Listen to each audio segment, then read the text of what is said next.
Every one of the host of immigrants is the accession to good and the loss irreparable to the bad. Every one is a symbol of the victory of right over wrong. By and by, there will be a total depopulation of the middle kingdoms, and their places will be supplied with something better. And the sooner mankind cease to do evil and learn to do well, the quicker will this much desired Higra take place. Pure love changes males into men, and when men become what they are capable of in an upward direction, the middle state will cease to be replenished by such as love ill. Of course, in a work like this, professedly dealing with the explaining of the Principia, it is impossible to enter fully into the specialities. That task is deferred till another occasion. No truer saying was ever uttered than that God helps those who help themselves, a work in which all, especially the mediumistic class, are especially called on to perform. There being two sides to everything, there is the same to mediumship. The non-injurious kind is that which I advocate, and it consists of blending process already alluded to and explained. No possible harm can result from it. On the contrary, the popular sort, originating in the Orient long centuries ago, and now received in these later days, can be injurious to the last degree, because it consists in an interpretation of the living by the unknown. There is a better way, a safer road, a thornless route, by means of which to reach all the knowledge, and far more besides, which is sought to be obtained by the other practice.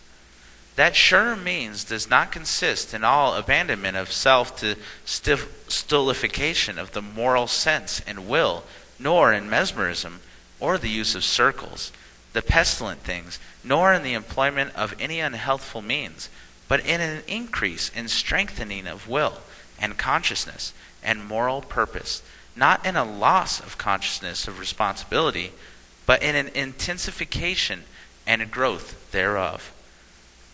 This better sort of spiritualism is based upon the heart and soul, not like the other sort upon the nerves and body. This better sort protects the sphere from the attacks, amatory and cerebral, to which the acolytes of the other kind are subjugated. If people went direct to God for enlightenment instead of to spirits, who so frequently deceive, there would be much less, in fact, no evil at all resulting from the intercourse over the bridges of time and eternity.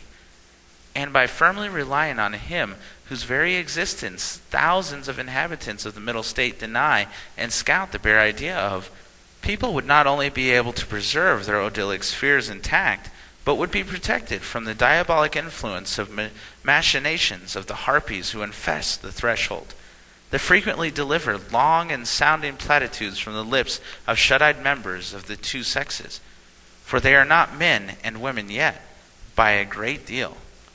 No one is who yields the will and reins both the soul and body to any spectral experimenter in phrenomesmerism who may chance to flit along in their excursions up and down the world, and who are continually going to and fro therein. Reasonable people, whether of earth or higher worlds, are beginning to be weary of seeing and hearing sensible-looking men and women with closed eyes pacing up and down a platform, and, with fully driven tongue, giving vent to philosophy, which neither God, angels, nor men can comprehend a word of. Before long, something of the realities of the soul and its hidden history will be known, and then ambitious mouthers will no longer split the ears of the people with senseless harangues, olapolodrias, compounded of moonshine and nonsense, philosophic hash, concocted of fish, flesh, and foul, and most foul, gammon of bacon and Swinburg essences, whereof a great seer is of the innocent as Peter the hermit was in slaying Abel. The time approaches when a better state of these things shall exist, and more rational views of human immortality be entertained by the masses. People have made a great mistake in supposing that all the high-flown stuff spoken, written, or printed as emanations from the worlds beyond were really true, for much of it originated in the brains of the deliverers thereof, whilst more of it is but the result of tricky exploitations of disembodied wags or downright evil spirits. Another and very popular error is that the advent of spiritualism constitutes the opening dawn of a new dispensation, that it is to supersede Christianity, or to become the nuclei of a new order of sects, or even the nucleus of a pivot of a single one. No, no! Spiritualism has not yet produced the fruits of souls of its believers, at all to be compared to those growing on the tree planted on the stony heights of Calvary near 2,000 years ago. It is, in itself, powerless to supersede a system so infinitely grand and sublime as that founded by the 12 fishermen and their illustrious Lord. Nor is such its mission. Supply and demand wait ever upon each other. The sense of human immortality and community, the wider world, had grown dull, vague, and indistinct, lulled by droning music and somnifying humdrum of theology.